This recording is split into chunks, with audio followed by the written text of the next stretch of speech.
राज्यातील 12 जिल्हा परिषद आणि 125 पंचायत समित्यांसाठी निवडणूक 9 फेब्रुवारीला होणार मतमोजणी। राज्यात जिल्हा परिषदेच्या 731 तर पंचायत समित्यांच्या 1462 जागांसाठी निवडणूक, एकूण 7438 इतके उमेदवार निवडणुकीच्या रिंगणात। सिंधुदुर्ग जिल्ह्यात झेडपी आणि पंचायत समिती निवडणूक रणधुमाळी, मतदानासाठी सकाळपासून उत्स्फूर्त प्रतिसाद, मतदानासाठी लांबच लांब रांगा। बारामती तालुक्यातील पिंपळीमध्ये निवडणुकीची रणधुमाळी, पिंपळीमध्ये गुलाबी रंगाचं मतदान केंद्र, केंद्रावरील सर्व अधिकारी गुलाबी रंगाच्या ड्रेसमध्ये। सोलापूरमध्ये जिल्हा परिषद 68 जागांसाठी 271 तर पंचायत समिती 136 जागांसाठी 485 उमेदवार रिंगणात, 24,59,227 मतदार बजावणार मतदानाचा हक्क। धाराशिवमध्ये जिल्हा परिषद आणि पंचायत समिती निवडणुकीसाठी मतदान, जिल्हाभरात 11,45,000 मतदार बजावणार मतदानाचा हक्क। बारामतीमध्ये 6 जिल्हा परिषद आणि 12 पंचायत समिती निवडणुकीतील मतदान आणि मतमोजणीसाठी प्रशासन सज्ज, निवडणुकीसाठी 40 क्षेत्रीय अधिकाऱ्यांची नियुक्ती। जिल्हा परिषद निवडणुकीतही भारतीय जनता पक्ष पहिला क्रमांक राखणार, ग्रामीण भागात पक्षाचा पाया भक्कम करण्याचा भाजपाचा प्रयत्न, मनपा निवडणुकीप्रमाणे झेडपीतही भाजपाचं वर्चस्व राहणार। छत्रपती संभाजीनगरमध्ये जिल्हा परिषद आणि पंचायत समितीची निवडणुकीची रणधुमाळी, पोलीस यंत्रणा आणि गृहरक्षक दलाचे जवान मतदान केंद्रांवर तैनात। धाराशिवमध्ये पैसे वाटपावरून भाजप राष्ट्रवादीच्या उमेदवारात गोंधळ, मतदाराला पैसे वाटप केल्याचा भाजपचा आरोप। सोलापूर जिल्हा परिषद आणि पंचायत समितीसाठी मतदान, जिल्हा परिषदेवर सत्ता मिळवण्यासाठी भाजपनं ताकद पणाला लावली, जिल्ह्यात सर्वत्र भाजप विरुद्ध दोन्ही राष्ट्रवादी, दोन्ही शिवसेना एकत्र आल्याचं चित्र। छत्रपती संभाजीनगरमध्ये मतदानाचा टक्का वाढणार, जनतेचा कौल आमच्याच बाजूनं, खासदार संदीपाम भुमरेंनी व्यक्त केला विश्वास। कोल्हापूर जिल्हा परिषदेचा अध्यक्ष भाजपाचाच होणार, चंदगडचे आमदार शिवाजी पाटील यांनी व्यक्त केला विश्वास। शहरातील मतदारांचे जिल्हा परिषदांच्या निवडणुकीत मतदान, दोनही ठिकाणच्या मतदार यादीत नावं असण्याची शक्यता, दुबार नावं असल्यास एक नाव कमी करण्याचं आयोगानं आवाहन केलं होतं। सिल्लोड तालुक्यात झेडपी मतदानादरम्यान गोंधळ, नाना गावात तणाव तर धक्काबुक्कीची घटना, पोलिसांच्या हस्तक्षेपानंतर परिस्थिती नियंत्रणात। सिल्लोड तालुक्यात भारतीय जनता पक्ष उमेदवार त्र्यंबक पाटील गव्हाणेंना धक्काबुक्की, नानेगाव या ठिकाणी बोगस मतदान रोखले म्हणून धक्काबुक्की। ही निवडणूक लढवू नये यासाठी अनेकांनी देव पाण्यात बुडवून ठेवले होते, विकास गोगावले यांचं विधान। छत्रपती संभाजीनगरच्या बिडकीन मतदान केंद्रावर राडा, पोलीस आणि उमेदवार प्रतिनिधी यांच्यात शाब्दिक चकमक, महिला गर्दी करत असल्यानं पोलिसांनी महिलांना बाहेर काढलं। परभणीत मतदान करण्यासाठी रोखल्यानं मतदान केंद्रांवर वाद, महंतांनी मतदान केंद्र अधिकाऱ्यावर भाजपची दलाली करत असल्याचा आरोप केलाय।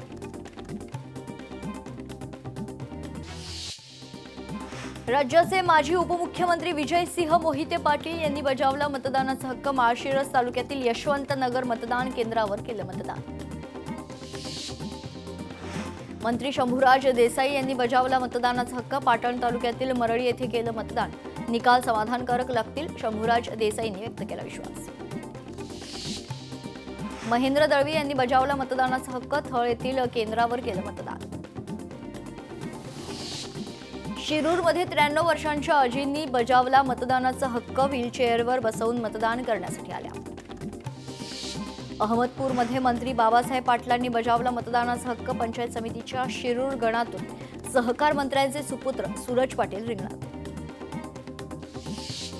रायगडमध्ये नवरदेवानं बजावला मतदानाचा हक्क, बोहल्यावर चढण्यापूर्वी केलं मतदान, ऋतिक जाधव असं नवरदेवाचं नाव।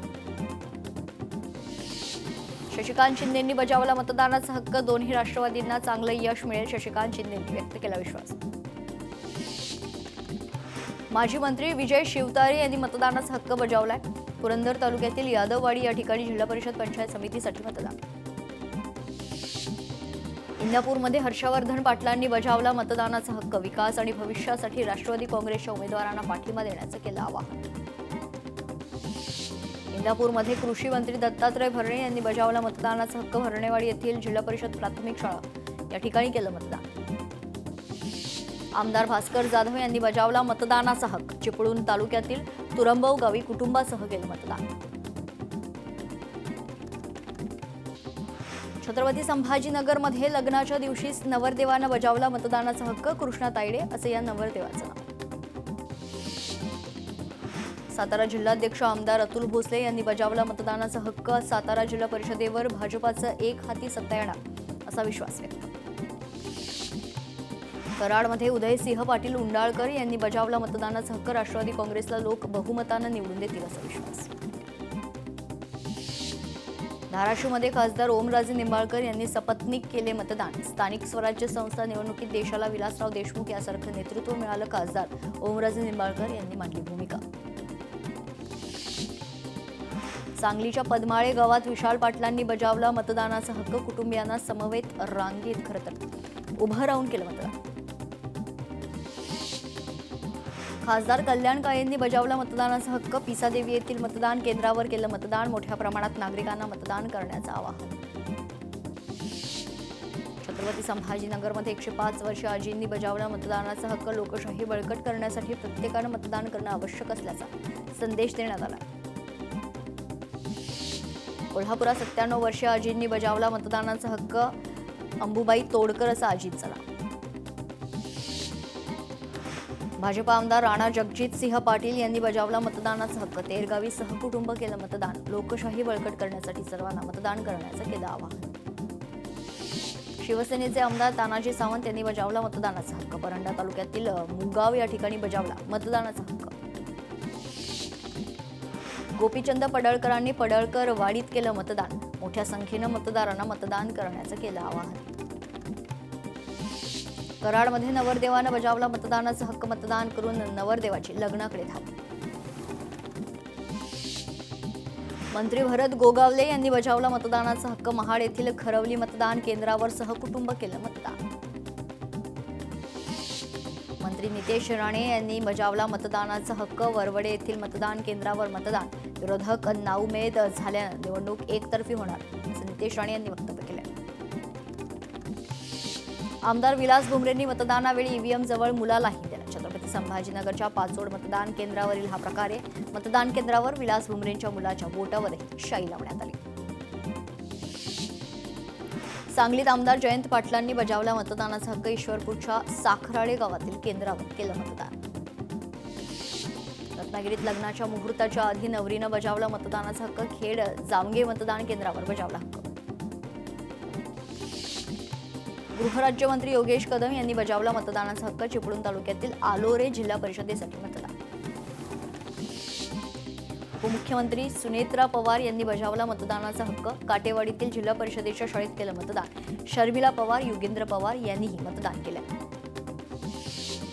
दौंडचे भाजपा आमदार राहुल कुल यांनी बजावला मतदानाचा हक्क. लोकशाहीच्या उत्सवात सर्व नागरिकांनी उत्स्फूर्तपणे सहभागी होण्याचं केलं आवाहन. राष्ट्रवादीचे आमदार रोहित पवार यांनी बजावला मतदानाचा हक्क. बारामती तालुक्यातील पिंपळी या ठिकाणी मतदान केंद्रावर बजावला हक्क. रत्नागिरीच्या लांजामध्ये किरण सामंत यांनी बजावला मतदानाचा हक्क. पत्नीसह बजावला मतदानाचा हक्क. लातूरच्या बाभळगाव या ठिकाणी देशमुख कुटुंबियांनी बजावला मतदानाचा हक्क. मतदान करण्याचं केलं मतदारांना आवाहन. शिवसेना राष्ट्रीय प्रवक्त्या सायना एनसी यांचा अवमान केल्याप्रकरणी आज माझगाव कोर्टानं नोंदवला. सायना एनसी यांचा जबाब पुढील सुनावणी 21 फेब्रुवारीला. प्रवीण दरेकर यांचा शिवसेनेवर निशाणा. शिवसेनेचे जिल्हा परिषद सदस्य निष्क्रिय. विकासासाठी त्यांनी काहीच केलं नाही. लोकांना बदला हवाय म्हणून राष्ट्रवादी भाजप एकत्र. प्रवीण दरेकर यांचं विधान. अजित पवारांच्या विमान अपघाताच्या 3 ते 4 प्रमुख गोष्टींबाबत तपासाची चक्र. लँडिंगसाठी केलेल्या दुसऱ्या प्रयत्नाबाबतच्या तपासावर भर. सूत्रांची माहिती. भंडाऱ्यात भाजप शिंदे सेना पुन्हा आमने सामने. आज होणाऱ्या आढावा बैठकीवर भारतीय जनता पक्षाचा बहिष्कार. परिणय फुके आणि नरेंद्र भोंडेकर यांच्यात राजकीय तणाव. अजित पवारांच्या अपघाताबाबत अनेकांना शंका. दादांचा विमान अपघात संशयास्पद. यावर बोलायचं नाही का? रोहित पवार काय सांगणार याकडे सर्वांचं लक्ष. संजय राऊतांचं वक्तव्य. विदीप जाधवांच्या पत्नीला शासन सेवेत कायम करा. अनिल देशमुखांचे मुख्यमंत्र्यांना पत्र. अमरावतीच्या शिराळ्यात ग्रामसभेत गोंधळ, मुलगी सरपंच मात्र वडील कारभारी असल्याचा आरोप. संतप्त ग्रामस्थांनी ग्रामसभा उधळून लावली. पुण्यात राष्ट्रवादीच्या उमेदवाराच्या पतीवर जीवघेणा हल्ला, राजकीय वर्तुळात खळबळ. पुण्यात सुनीता बुट्टेंच्या पतीवर जीवघेणा हल्ला, अज्ञात व्यक्तींकडून शुक्रवारी रात्रीच्या सुमारास हल्ला. शरद बुट्टे यांच्यावर रुग्णालयात उपचार सुरू. नाशिकमध्ये शिंदे सेनेची गटबाजी, चव्हाट्यावर विलास शिंदे यांनी उपमहापौर पदाची सूत्र हातात घेतल्यानंतर नाराजी नाट्य सुरू. प्रवीण तिदमे नगरसेवक पदाचा राजीनामा देणार. लाडक्या बहिणींना ई-केवायसी साठी मुदतवाढ, 31 मार्चपर्यंत महिलांना ई-केवायसी पोर्टलवर सुधारणा करता येणार. मुख्यमंत्री देवेंद्र फडणवीस आज तेलंगणा दौऱ्यावर. फडणवीस कागजनगर आणि मंचेरियल येथे घेणार प्रचार सभा. बारामतीत होणार अजित पवारांचं भव्य म्युझियम. म्युझियममध्ये अजित पवारांच्या अपघातावेळी जवळ असलेल्या वस्तू ठेवण्यात येणार. मुंबईच्या महापौरपदी रितू तावडे यांच्या नावाची घोषणा. मुंबई भाजप अध्यक्ष अमित साटम यांनी केली घोषणा. शिंदेच्या शिवसेनेचे उमेदवार संजय घाडी यांचं मुंबईच्या उपमहापौरपदी नाव. कार्यालयात जल्लोष, कार्यकर्त्यांकडून अभिनंदनाचा वर्षाव. मालेगाव महापालिकेवर इस्लाम पार्टी आणि समाजवादी पक्षाची सत्ता स्थापन. नसरीन शेख खालिद महापौरपदी, समाजवादीच्या शाने हिंद यांची उपमहापौरपदी निवड. जळगावच्या महापौरपदी भारतीय जनता पक्षाच्या दीपमाला काळेंची निवड. पदभार स्वीकारताच पहिल्या दिवसांपासून जनतेच्या सेवेत स्वतः रक्तदान करत गेली. जनजागृती. जळगावमध्ये भारतीय जनता पक्षाच्या महापौरांनी पदभार घेताच नगरसेविकेनं दिलं निवेदन. वैशाली पाटील यांनी नवनियुक्त महापौर दीपमाला काळे यांना दिलं निवेदन. पुण्यात मनपाचे युनिफॉर्म न घालणाऱ्या कामगारांना महापालिकेनं ठोठावला दंड. प्रत्येकी 500 रुपये दंड ठोठावण्यात आला. पुणे मुंबई महामार्गावर आजही वाहतूक कोंडी. मुंबईकडून पुण्याकडे जाणाऱ्या लेनवर वाहतूक कोंडी. वाहनांची संख्या वाढल्यानं वाहतूक संथ गतीने सुरू. नागपुरात 213 शिवभोजन केंद्रचालकांचं अनुदान थकीत. मागील 9 महिन्यांपासून 18 कोटी अनुदान थकीत. केंद्रचालक आर्थिक अडचणीत.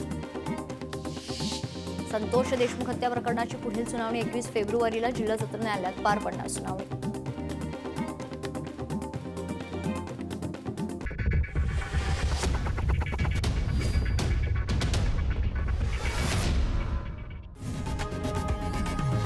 लोकशाही मराठी ऐका, पहा, जागरूक रहा.